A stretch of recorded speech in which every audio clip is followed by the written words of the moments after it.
매일을 살아가는 우리에게 가장 큰 무기는 기도임을 기억하며 주님께 나아갑니다. 오늘 말씀은 빌립보서 4장 12절입니다.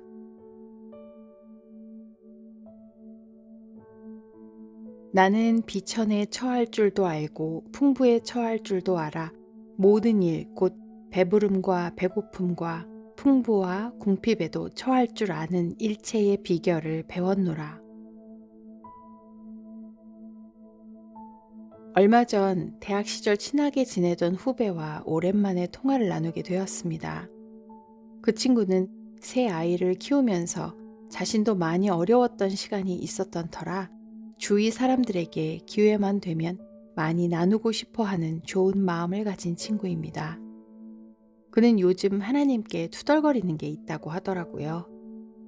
저에게 돈을 많이 보내주시면 하나님 뜻대로 잘 쓸 텐데 왜 안 주시느냐고.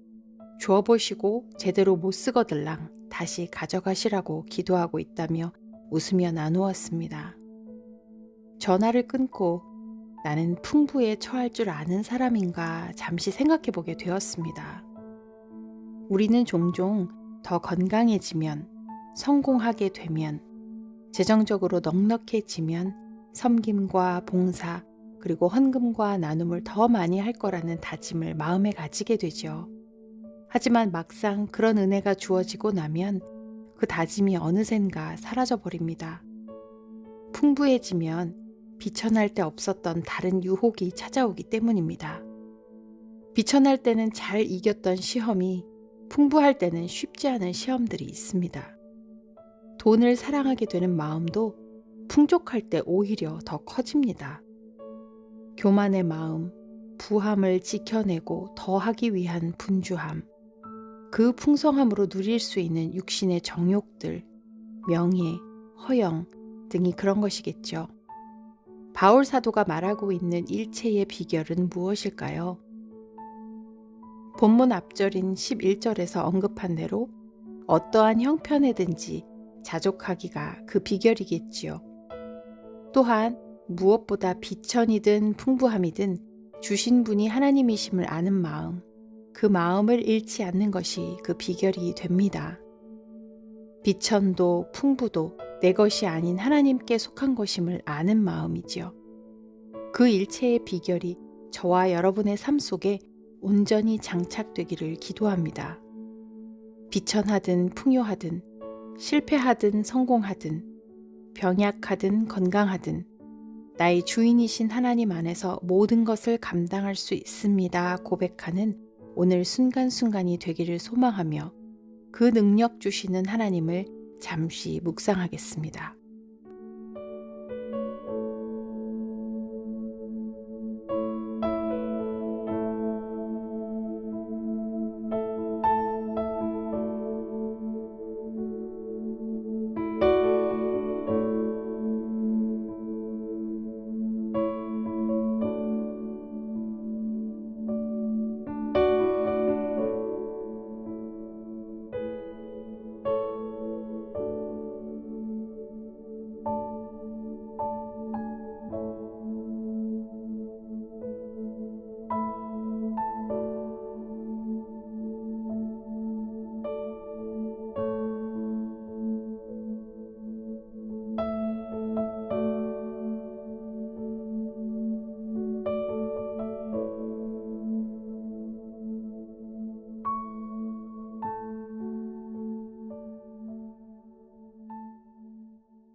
지금은 그리스도인들의 공동체인 교회를 위해 기도하겠습니다.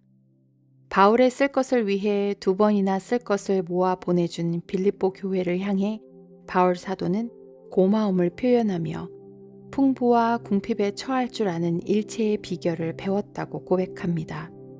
바로 이 비결이 현대의 교회들에게도 꼭 필요한 것 같습니다. 비천함으로 주눅들지 않고 풍부함으로 타락하지 않는 교회, 예수 그리스도를 머리로 둔 공동체임이 드러나는 교회가 될 수 있도록 교회의 거룩함과 영적 능력을 주께서 지켜주시도록 이 땅과 온 열방의 교회를 위해 함께 기도하겠습니다.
열방을 위한 기도의 시간입니다.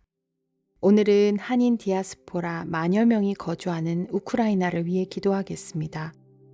전쟁으로 삶이 황폐화된 우크라이나 땅에 동유럽 선교부를 통해 모국어로 된 성경과 복음 자료들이 전달되고 있는데 이전보다 성경에 대한 요청이 많이 증가하고 있다고 합니다. 이 시련 속에 하나님의 위로와 진리를 구하고 있기 때문인데 그것은 비신자들이 동일하게 지옥을 겪고 있는 가운데 신자들이 가진 이해를 뛰어넘는 평안을 보고 성경을 더 요청하고 있다는 것입니다.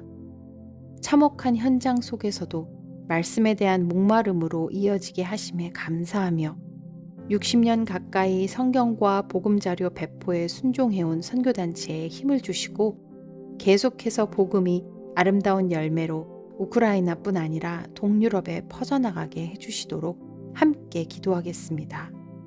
이어 우리가 구하도록 생각나게 하시는 기도의 제목으로 하나님께 나아가며 기도의 씨앗을 계속 심겠습니다.